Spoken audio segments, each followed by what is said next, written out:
السلام علیکم ورحمۃ اللہ وبرکاتہ۔ ان الحمد للہ نحمده ونستعینه ونستغفره ونعوذ باللہ من شرور انفسنا ومن سیئات اعمالنا من يهده الله فلا مضل له ومن يضلل فلا هادي له واشهد ان لا اله الا الله وحده لا شريك له واشهد ان محمدا عبده ورسوله اما بعد۔ ناظرین گرامی قدر، میرے بھائیوں اور میری بہنوں، اللہ کا بہت شکر ہے کہ دروس رمضان اس سلسلے کے 11 دروس اللہ کی توفیق اور فضل سے ہم نے مکمل کر لیے ہیں۔ 11ویں درس میں ہم نے رمضان اور قرآن کے تعلق سے قرآن اور سنت کی روشنی میں کچھ جاننے اور سمجھنے کی کوشش کی ہے۔ انشاءاللہ اس درس میں ہم رمضان اور نماز کے آپسی تعلق کو جاننے اور سمجھنے کی کوشش کریں گے۔ درس نمبر 11 میں ہم نے جب قرآن اور سنت کے قرآن اور رمضان کے بارے میں جانا تو ایک بات اور جان لیجیے کہ رسول اللہ صلی اللہ علیہ وسلم بھی رمضان المبارک کے مہینے میں قرآن کریم کی تلاوت کا خاص اہتمام کرتے تھے۔ کان جبریل یأتی الیہ ویسمع منہ القرآن کان یتدارس مع جبریل القرآن۔ رسول اللہ صلی اللہ علیہ وسلم رمضان کے مہینے میں روزانہ رات کو جبریل علیہ السلام کو قرآن کریم سناتے تھے۔ تو نبی صلی اللہ علیہ وسلم بھی رمضان میں قرآن کریم کا خاص اہتمام کرتے تھے، اور جس سال آپ کی وفات ہوئی اس سال نبی صلی اللہ علیہ وسلم نے جبرائیل کے ساتھ قرآن کریم کے 2 دور مکمل کیے ہیں۔ یہ ہے رمضان اور قرآن کا آپسی تعلق۔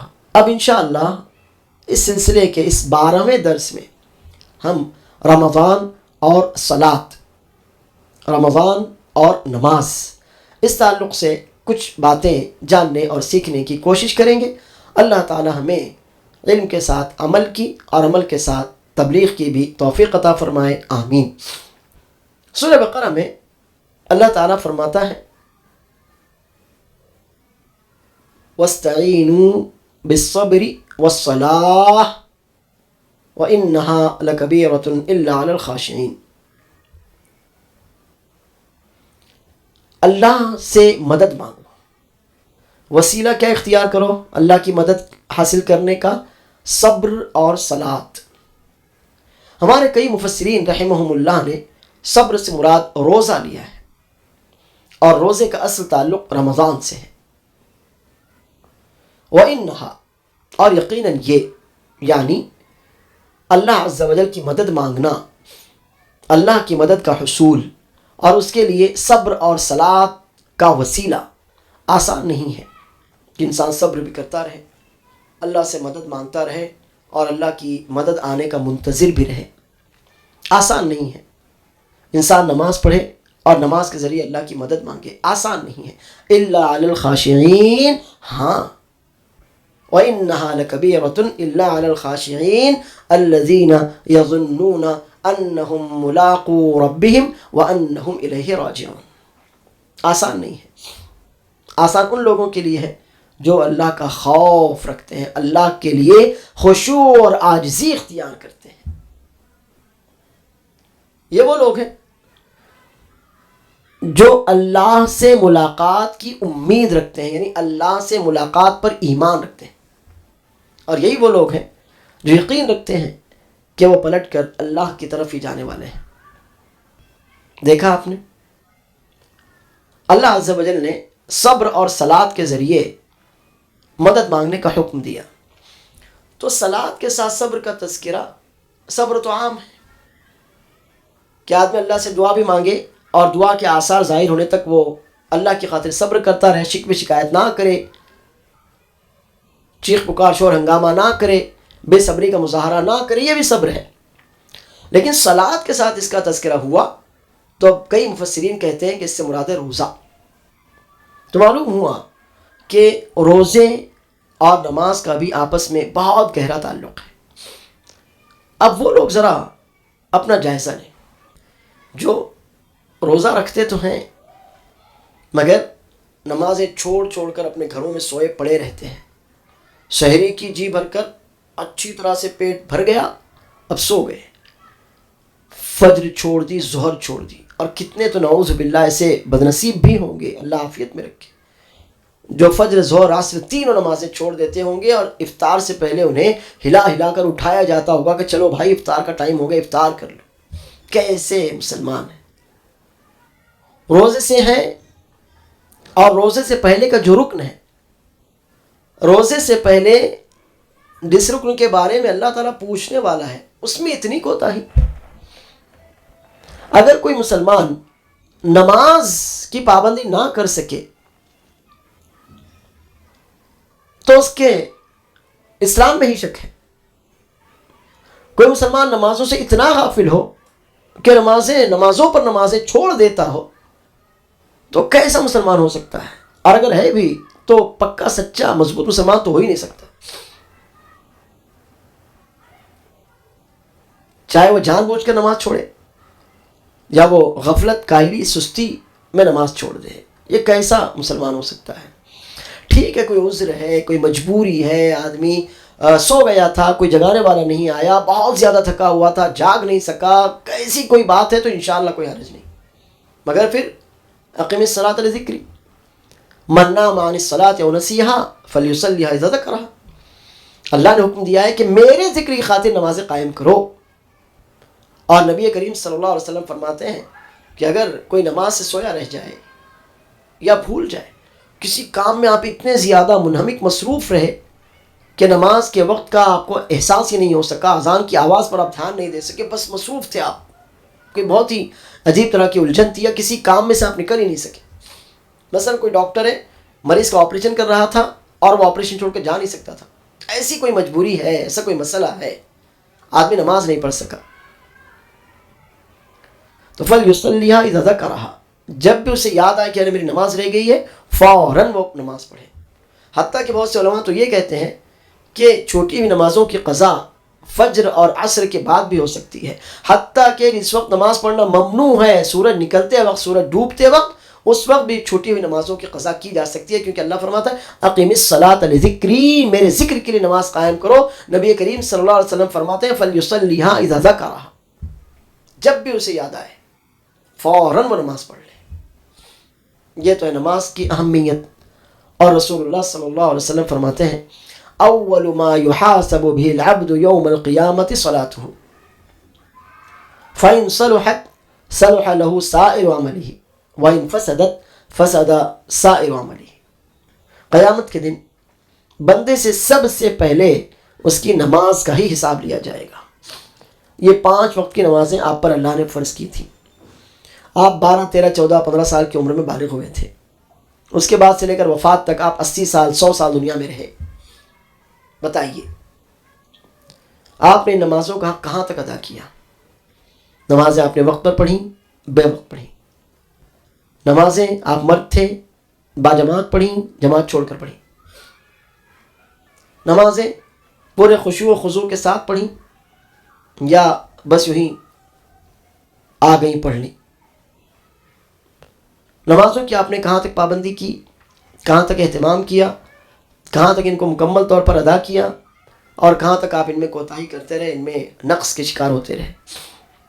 سب سے پہلا سوال مجھ سے آپ سے نمازی کے بارے میں ہوگا. اگر ہماری نماز الحمدللہ مکمل درست رہی تو باقی کے سارے اعمال انشاءاللہ درست ہوں گے.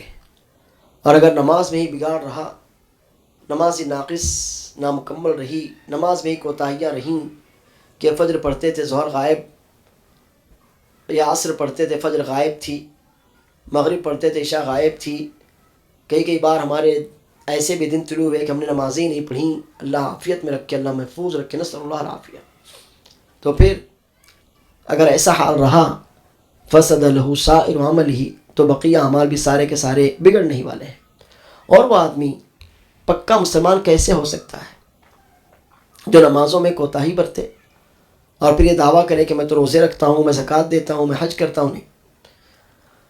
آپ کے تمام دعووں کو آپ نماز اقامت صلاۃ کے ذریعے ہی ثابت کر پائیں گے. اسلام میں داخل ہونے کے بعد سب سے پہلا فریضہ جو انسان پر عائد ہوتا ہے وہ صلاۃ کا ہے، نماز، زکوٰۃ نہیں ہے، اس لیے کہ زکوٰۃ ہر ایک پر فرض بھی نہیں ہوتی، روزہ بھی نہیں ہے، روزہ سال میں ایک ہی مہینے کے فرض ہوتے ہیں، اس میں بھی اللہ عز و جل نے بہت سے لوگوں کو چھوٹ دی ہے کہ ٹھیک ہے آپ بعد میں قضا کر لیں، یا ٹھیک ہے آپ فدیہ دے دیں۔ نماز، فدیہ کا کوئی تصور ہی نہیں ہے نماز میں، یہ حال ہے۔ اب اگر ایک بندہ نمازوں میں مکمل رہا تو انشاءاللہ اس کے سارے اعمال مکمل ہوں گے، اللہ انہیں قبول کرے گا۔ لیکن اگر نمازیں ہی نامکمل رہیں، نمازوں میں نقص کوتاہیاں خامیاں رہیں، کبھی پڑھی کبھی نہیں پڑھی، تو اس کے سارے اعمال برباد ہی ہونے والے ہیں۔ جو نماز کی پابندی نہ کرتا ہو وہ زکوٰۃ اور روزے کا پابند کیسے ہو سکتا ہے؟ اور اگر روزے رکھتا بھی ہو تو آپ یہ بتائیے نا کہ بغیر نماز کے روزے کیسے ہوں گے؟ سحری کی، فجر چھوڑ کر سو گئے، یا فجر پڑھی بعد میں سوئے، ظہر چلی گئی سوتے رہے، یا ظہر کے بعد سوئے، عصر چلی گئی سوتے رہے۔ اب ایسے لوگ جو جان بوجھ کر بس اپنے نفس کے ہاتھوں مجبور و مغلوب ہو کر نمازیں چھوڑتے چلے جائیں، ایسے لوگوں کی نمازیں کیسے قبول ہوں گی؟ اور اگر ہوئی بھی تو ایسے لوگ اپنے روزوں کا کیا حشر ہوتا ہوا دیکھیں گے۔ اس کے بعد تراویح کی نماز کا بھی خاص اہتمام رمضان میں ہی ہوتا ہے۔ اللہ کے رسول صلی اللہ علیہ وسلم تو یہاں تک فرماتے ہیں من قام رمضان ایمانا واحتسابا غفر له ما تقدم من ذنبه، جو شخص اللہ پر ایمان رکھتے ہوئے اور اللہ تعالیٰ سے اجر اور ثواب کی امید رکھتے ہوئے رمضان میں قیام کرے گا، تراویح پڑھتا ہے، اللہ تعالیٰ اسے بخش دیتا ہے، اس کے کیے بھی گناہ بخش دیے جاتے ہیں۔ رمضان اور روزوں کا یا روزوں اور نماز کا آپس میں گہرا تعلق ہے۔ وہ بندہ جو روزہ رکھتا ہے پابندی کے ساتھ، امید ہے کہ انشاءاللہ وہ نماز کا بھی پابند ہوگا، لیکن وہ بندہ جو نماز کی پابندی نہیں کرتا، یقیناً وہ روزوں اور زکوٰۃ کا بھی چور ہوگا، اور اگر روزے اور زکوٰۃ دیتا بھی ہوگا تو نماز میں کوتاہی کی وجہ سے اس کی وہ عبادتیں کوتاہ مانی جائیں گی۔ اللہ عز و جل اس روزے کو کیسے قبول کرے گا کہ جس روزے کے دوران اتنے بڑے وقفے میں فجر، ظہر، عصر 3 وقت کی نمازیں آئی تھیں اور بندہ ان نمازوں کو ضائع کرنے والا بنا رہا، پھر جب اللہ کے دربار میں وہ روزہ پیش کیا جائے گا جو فجر سے، ظہر سے، عصر سے بالکل خالی ہے، تو وہ روزہ کیسے قبول ہوگا؟ اور وہ بندہ جب اللہ عز و جل کے دربار میں شکوہ کرے گا کہ اللہ میں نے روزہ تو رکھا تھا، اللہ کہے گا جی ہاں، مگر آپ کا وہ روزہ نمازوں سے خالی تھا، اس کی روح ہی نہیں تھی۔ روزے کا مطلب بھی تو اللہ کا ذکر ہے نا، اللہ کا تقویٰ روزے سے حاصل ہوتا ہے، اور نماز یہ متقی ہونے کی نشانی ہے۔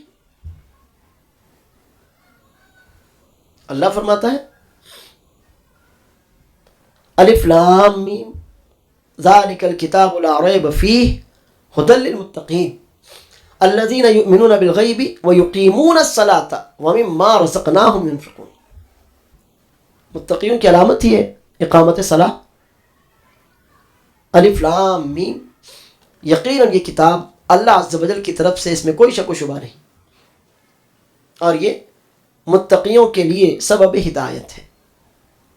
کون ہے وہ متقی؟ اللہ عز و جل نے خود ان کی صفات، کوالٹیز بیان کر دیں کہ کون ہو سکتا ہے متقی۔ الذین یؤمنون بالغیب ویقیمون الصلاۃ ومما رزقناہم ینفقون، جو لوگ غیب پر ایمان رکھتے ہیں، ہم نے اللہ کو نہیں دیکھا، ایمان رکھتے ہیں، ہم نے رسول اللہ صلی اللہ علیہ وسلم یا آپ سے پہلے کے انبیاء کو نہیں دیکھا، ہم ایمان رکھتے ہیں، ہم نے جنت اور جہنم کو نہیں دیکھا، ہم ایمان رکھتے ہیں نا۔ یہی غیب ہے کہ بس اللہ نے آپ کو بتا دیا، رسول اللہ صلی اللہ علیہ وسلم نے آپ کو بتا دیا، آپ کے لیے کافی ہے، اب آپ اس کو ماننے لگ جائیں، وہ آپ کا عقیدہ آپ کے ایمان کا حصہ بن جائے۔ یہ ایمان بالغیب ہے، ہم غیب پر ایمان رکھتے ہیں۔ تو متقی کون لوگ ہیں؟ جو غیب پر ایمان رکھتے ہیں اور پھر اپنے اس ایمان کو یقیمون الصلاۃ ومما رزقناہم ینفقون سے ثابت کر کے بتاتے ہیں، نماز قائم کرتے ہیں، اور جو اللہ نے انہیں رزق دیا اس رزق میں سے، اس روزی میں سے اللہ کی خاطر، اللہ کے بندوں، اللہ کے دین، اللہ کی مخلوق پر خرچ کرتے ہیں۔ اللہ نے یہاں متقیوں کی صفات کیا بتائیں؟ ایمان بالغیب کے فوراً بعد اقامت الصلاۃ. تو نماز قائم کرنا یہ ہمارے ایمان کا ثبوت ہے. اسی لیے ایک حدیث ہے کہ رسول اللہ صلی اللہ علیہ وسلم فرماتے ہیں امرت ان اقاتل الناس حتى يشهدوا ان لا الہ الا اللہ وانی رسول اللہ ويقيموا الصلاة ويؤتوا الزکاة فإذا فعلوا ذلك عصموا مني دماءهم وأموالهم وحسابهم على الله عز وجل إلا بحق الإسلام. مجھے لوگوں سے جنگ کرتے رہنے کا حکم دیا گیا ہے کہ اسلام اور کفر کی جنگ ہمیشہ جاری رہے گی حتیٰ کہ کفر اور کافروں کا خاتمہ ہو جائے وَيَكُونَ الدِّينُ كُلُّهُ لِلَّهِ، اور دین مکمل طور پر اللہ کا ہو جائے، اللہ کے دین کے علاوہ کسی اور دین کا کوئی وجود باقی نہ رہے، اس وقت تک کفر اور کافروں سے ہماری جنگ جاری رہے گی. اور حدیث کے الفاظ جو آپ نے سنے ان کے ترجمے کے اعتبار سے یہاں تک کہ لوگ گواہی دے دیں اللہ کی وحدانیت اور رسول اللہ صلی اللہ علیہ وسلم کی رسالت کی. مجھے جنگ کرتے رہنے کا حکم دیا گیا ہے ان کافروں سے یہاں تک کہ وہ گواہی دے دیں کہ اللہ اکیلا سچا معبود برحق ہے اور محمد صلی اللہ علیہ وسلم اللہ کے رسول ہیں، اور پھر اپنی اس گواہی کو اپنے عمل کے ذریعے ثابت کر کے بتائیں وَيُقِيمُ الصَّلَاةَ وَيُؤْتُوا الزَّكَاةَ، نماز قائم کریں اور زکوٰۃ بھی دیں. فَإِذَا فَعَلُوا ذَلِكَ عَصَمُوا مِنِّي دِمَاءَهُمْ وَأَمْوَالَهُمْ. ہاں جب وہ ایسا کر لیں گے نا، ایمان کے دعوے کے بعد اپنے اس دعوے کو اقامت صلاح اور ایتاء زکوٰۃ کے ذریعے ثابت کر کے بتائیں گے فقد عصموا منی دماءهم واموالهم، تبھی ہم ان کی جان اور مال میں ان کو امان دیں گے. ان کی جانیں اور ان کے مال بالکل ویسی محفوظ ہو جائیں گے جیسے مسلمانوں کے ہیں. ان کی جان اور مال اور عزت کی ویسی حرمت اور احترام ہو جائے گا جیسی حرمت اور احترام مسلمانوں کی جان مال اور عزت کا ہے. اب رہا ان کا حساب تو وہ اللہ عز و جل کا کام ہے، وہ ہمارا کام نہیں ہے، سوائے یہ کہ ان کے ذمے اسلام کا کوئی حق نکل آئے، جیسے کہ جان کے بدلے جان والا حق. انہوں نے ناحق کسی مسلمان کو قتل کیا تو قصاص. زکوٰۃ ان پر فرض نہیں ہو رہی، زکوٰۃ نہیں دی، زبردستی زکوٰۃ وصول کرنا. یہ شادی شدہ تھا، نعوذ باللہ زنا کیا، سنسار کرنا، سوائے یہ کہ اسلام کا کوئی حق ہو. اگر ایسی کوئی بات نہیں ہے تو ان کی جانیں اور ان کے مال ویسے ہی محترم ہوں گے جیسے تمام مسلمانوں کی جان مال اور عزت محترم قابل احترام ہیں، اور ان کا حساب اللہ عز و جل کے پاس ہوگا. نماز کی تو یہ اہمیت ہے. اور رمضان ایک مسلمان کو نمازوں سے جوڑ دیتا ہے. سحری کب کرنا ہے؟ فجر سے پہلے. افطار کب کرنا ہے؟ مغرب سے پہلے. تراویح کب پڑھنا ہے؟ عشاء کے بعد. وطر کب پڑھنا ہے؟ تراویح کے بعد.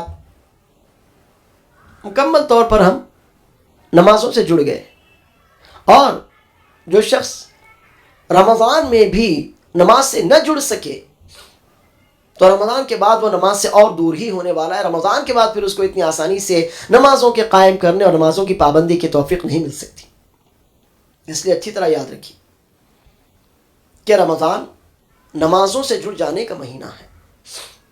اور آپ دیکھیں نا، جب رمضان کا مہینہ آتا ہے تو الحمدللہ مسلمانوں کے محلے آباد اور بارونق ہو جاتے ہیں.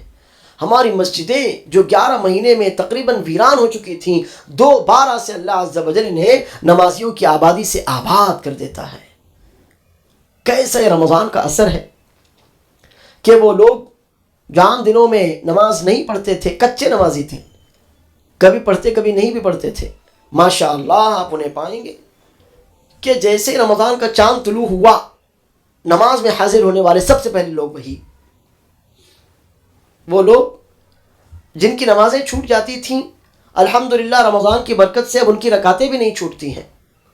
وہ لوگ جو نمازوں میں سب سے آخر میں آتے تھے الحمدللہ روزوں اور رمضان کی برکت سے سب سے اول آنے لگ جاتے ہیں. کئی بار تو مسجدوں میں اذان کو لے کر یہ ہوڑ ہوتی ہے کہ میں اذان دوں گا، میں اذان دوں گا. پہلی صف کے لیے لوگ گویا دوڑ پڑتے ہیں. یہ اتنا مبارک منظر، اتنا بارونق منظر رمضان کے علاوہ کبھی نظر نہیں آتا. چھوٹے چھوٹے بچے بہترین لباس میں تہذیب کے ساتھ مسجدوں میں حاضر ہوتے ہیں، نمازیں ادا کرتے ہیں. جس طرح سے رونق رمضان میں نظر آتی ہے عام نمازوں میں، ایسی تو صرف جمعہ کو دیکھنے مل سکتی ہے، ورنہ وہ بھی نہیں. رمضان میں 5 وقتہ نمازوں میں الحمدللہ مسجدیں نمازیوں سے آباد رہتی ہیں، بلکہ بہت سی مسجدیں تو نمازیوں کے لیے تنگ ہو جاتی ہیں، اور آواز اٹھتی ہے کہ مسجدیں وسیع کی جائیں، کشادہ بنائی جائیں، ان مسجدوں کی اور توسیع کی جائے. لیکن جب ان مسجدوں کو رمضان کے بعد دوبارہ سے خالی ہی ہو جانا ہے تو 1 مہینے کے لیے توسیع کرنا کیا معنی رکھتا ہے؟ چنانچہ مجھے اور آپ کو چاہیے کہ ہم نمازی بنے، رمضان کے نمازی نہیں، 5 وقتہ نمازی پوری زندگی کے نمازی بنے. اس لیے کہ نماز کا تعلق ہماری پوری زندگی سے، رمضان میں یہ اور مضبوط ہو جاتا ہے. اس لیے کہ اللہ عز و جل کی طرف سے ایک مومن کے لیے وہ انتظامات کیے جاتے ہیں کہ جن کے تحت مومن بندہ اپنے رب سے قریب اور زیادہ قریب ہوتا چلا جاتا ہے. نیکیوں کا حصول کتنا آسان ہو جاتا ہے، رمضان کی برکت ہے. برائیوں کو کرنا کتنا مشکل ہو جاتا ہے، طبیعت کیسے ان سے بھاگتی ہے، رمضان کی برکت ہے. اور اسی برکت کی وجہ سے ہماری مسجدیں الحمدللہ نمازیوں سے آباد ہو جاتی ہیں. اب وہ شخص کتنا بد نصیب ہوگا جو رمضان میں بھی نمازوں میں کوتاہیاں کرتا ہے، نہیں پڑھتا ہے، چھوڑ دیتا ہے، تاخیر کر کے پڑھتا ہے. تو یہ اس سے بڑی بد نصیبی اور محرومی کیا ہوگی کہ نماز جو اللہ عز و جل کی رحمت کے حصول، اللہ کی توجہ اور محبت کے حصول کا سب سے عظیم ترین ذریعہ ہے، بندہ اسی کو ضائع کر رہا ہو. رمضان اللہ عز و جل نے جس میں نیکیوں کی راہ آسان کر رکھی ہے، ہمارے لیے کئی طرح کے انتظامات کر رکھے ہیں کہ نیکیوں کے حصول کا جذبہ اور عبادتوں کا عملی شوق ہمارے اندر آ جاتا ہے. ہم کثرت سے عبادتیں کرنا چاہتے ہیں. ایسے شوق اور اللہ کی طرف سے ایسی رحمت اور بہار والے مہینے میں بھی جو شخص رمضان سے جو نمازوں سے دور ہو جائے، مجھے اور آپ کو چاہیے کہ جیسے ہم نے رمضان کو دعا کا مہینہ بنایا، جیسے ہم نے رمضان کو قرآن کریم کی تلاوت کے مہینے کے طور پر تسلیم کر لیا، قرآن کریم کے مہینے کے طور پر مان لیا، ایسے ہی رمضان میں ہمیں نمازوں کا بھی خاص اہتمام کرنا چاہیے. اس لیے کہ کسی بھی بندے کی فلاح یا ناکامی کا دار و مدار نماز پر ہی ہوگا. آپ نے حدیث سنی ہے کہ قیامت کے دن سب سے پہلا حساب نمازوں کا ہوگا. اگر کسی کی نمازیں مکمل ہوئیں، وہ اس امتحان میں کامیاب ہوا، تو انشاءاللہ اس کے بقیہ سارے اعمال اسی اعتبار سے ہوں گے. لیکن اللہ نہ کرے اگر کوئی نمازوں کے سوال میں ہی ناکام ہو گیا تو بقیہ دوسرے اعمال بھی اس کے برباد ہی ہونے والے ہیں. اب سحر ہم کو فجر سے جوڑ دیتی ہے، افطار ہم کو مغرب سے جوڑ دیتی ہے، تراویح ہم کو عشاء سے جوڑ دیتی ہے، بقیہ بچی ظہر اور عصر کی نمازیں تو ہمیں عام دنوں میں بھی ان کا خاص اہتمام کرنا چاہیے. اور عصر کی نماز کا اس لیے بھی کہ اللہ عز و جل فرماتا ہے حافظوا علی الصلوات والصلاة الوسطی، نمازوں کی پابندی کرو، خاص طور پر عصر کی نماز کی، درمیانی نماز. اللہ فرماتا ہے اقیموا الصلاة ولا تکونوا من المشرکین، نماز قائم کرو، مشرکوں سے مت بنو. اب وہ آدمی جو رمضان میں بھی نماز قائم نہ کرے، آپ اس کو کیا کہیں گے؟ اللہ کے رسول صلی اللہ علیہ وسلم تو فرماتے ہیں کہ قیامت کے دن مومنین اپنے رب کی زیارت سے مشرف ہوں گے، اپنے رب کے دیدار کی سعادت پائیں گے. تو اگر فَإِنِ اسْتَطَعْتُمْ أَلَّا تُغْلَبُوا عَنْ صَلَاةٍ قَبْلَ طُلُوعِ الشَّمْسِ وَقَبْلَ غُرُوبِهَا فَافْعَلُوا، تو جہاں تک تمہارے لیے ممکن ہے فجر اور عصر کی نمازوں کی خاص طور پر حفاظت کرو. جو لوگ ان دو نمازوں کا خاص اہتمام اور پابندی کرتے ہیں انشاءاللہ وہ اپنے رب کا دیدار ضرور کریں گے. اور رسول اللہ صلی اللہ علیہ وسلم یہ بھی فرماتے ہیں من صلی البردین دخل الجنہ، جو 2 ٹھنڈے وقت کی نمازوں کی پابندی کرتا ہے فجر اور عصر کی، انشاءاللہ وہ جنت میں جائے گا. اور وہ لوگ جو رمضان میں جب کہ جنت کے دروازے کھلے ہوئے ہیں، اللہ کی رحمت کے دروازے کھلے ہوئے ہیں، آسمانوں کے دروازے کھلے ہوئے ہیں، اب ایک محروم شخص اتنے زیادہ غنیمتوں سے بھی فائدہ نہ اٹھا سکے، آسمان کے دروازے کھلے ہوئے اپنی نمازیں اوپر نہ پہنچا سکے، اللہ کی رحمت عام ہے، نمازیں پڑھ کر اللہ کی رحمت حاصل نہ کر سکے، جنت کے دروازے کھلے ہوئے ہیں اور جنت میں لے جانے والا ایمان کے بعد سب سے اہم ترین عمل صلاۃ، وہ صلاۃ کے ذریعے جنت کا دروازہ نہ کھلوا سکے۔ تو رمضان میں جب کہ سارے اہتمامات ہوتے ہیں، شیاطین قید ہیں کہ بندے کو نیکیوں سے نہ روکنے پائیں، اور وہ بندہ سب سے افضل ترین نیکی نماز سے رک گیا، تو اب اسے مزید کسی شیطان کی کیا ضرورت رہ گئی؟ اس لیے رمضان میں خاص طور پر ہمیں نمازوں کا اہتمام کرنا چاہیے۔ ہر نماز اول وقت میں امام کے ساتھ با جماعت ہم پڑھیں۔ جماعت چھوٹنا تو دور، ہماری رکعت نہ چھوٹے، رکعت چھوٹنا تو دور، تکبیر تحریمہ امام کے ساتھ فوت نہ ہونے پائے۔ تو انشاءاللہ ایک نماز میں ایک رمضان میں اگر ہم نے اپنے آپ کو اس طرح سے ایک سسٹم میں ڈھال لیا، اس کی پابندی کر لی، تو انشاءاللہ بقیہ پورے 11 مہینے نمازوں کی ایسی پابندی کی اللہ تعالیٰ ہمیں توفیق دے گا۔ اور اس کے بعد کا اگلا رمضان انشاءاللہ نور علی نور ہمارے لیے ہوگا کہ اب ہمیں الگ سے اسٹرگل کرنے کی کوئی ضرورت نہیں۔ نماز کی پابندی تو ہماری رگوں میں سرایت کر چکی ہوگی، نماز کی حفاظت کے ہم عادی بن چکے ہوں گے کہ اب بس اسی نماز میں ہم کو سکون ملنا ہے۔ جیسے کہ رسول اللہ صلی اللہ علیہ وسلم فرماتے ہیں، جعلت قرۃ عینی فی الصلاۃ، میری آنکھوں کی ٹھنڈک نماز میں رکھ دی گئی ہے۔ رسول اللہ صلی اللہ علیہ وسلم جبرائیل سے بلال رضی اللہ عنہ سے فرماتے تھے، یا بلال اقم الصلاۃ ارحنا بہا، بلال چلو نماز قائم کراؤ، اقامت دو، اس کے ذریعے ہمیں آرام پہنچاؤ۔ نماز کو اللہ تعالیٰ نے روزوں کے ساتھ، رمضان کے ساتھ بھی مضبوطی سے جوڑ دیا ہے۔ تو اب ہمارے لیے بھی ضروری ہے کہ ہم اپنے لیے بھی اس بندھن کو اور زیادہ مضبوط کرتے ہوئے چلے جائیں، کبھی بھی اس بندھن کی کمزوری ہماری یہاں نہ ہونے پائے، ورنہ اللہ عز و جل کے یہاں سے اگر دھتکارے گئے تو پھر کہیں بھی ہم کو دنیا یا آخرت میں پناہ نہیں مل سکتی۔ اور اللہ عز و جل کی رضا کا حصول ایمان کے بعد نماز کے ذریعے ہی ممکن ہے۔ اس لیے جیسے ہم رمضان میں دوسرے اعمال کی پابندی کرتے ہیں، سب سے زیادہ اہم ترین عمل رمضان میں نمازوں کو قائم کرنا ہے۔ اللہ تعالیٰ مجھے اور آپ کو ان باتوں کی توفیق عطا فرمائے۔ ہم عام دنوں میں بھی نماز میں کوتاہی نہ کریں، اور رمضان میں نمازوں کی پابندی میں اور زیادہ شدید ہو جائیں، اور زیادہ قوت کے ساتھ رمضان میں ہم نمازوں کا اہتمام کریں۔ کہیں ایسا نہ ہو کہ ہمارے روزے اللہ کے پاس جائیں تو نمازوں سے خالی ہوں، نہیں۔ ہم جیسے روزوں کے دوران دعا کا اہتمام کرتے ہیں، تلاوت کا اہتمام کرتے ہیں، نمازوں کا اہتمام اور زیادہ بڑھ چڑھ کر کریں۔ جیسے روزے کے دوران ہم چھوٹے بڑے گناہوں سے بچتے ہیں، ایسی ترک صلاۃ کا گناہ بھی اپنے کھاتے میں نہ لیں۔ اللہ تعالی ہمیں اور آپ کو ان باتوں کو سمجھنے اور ان پر عمل کرنے کی توفیق عطا فرمائے۔ آمین۔ وآخر دعوانا ان الحمد للہ رب العالمین۔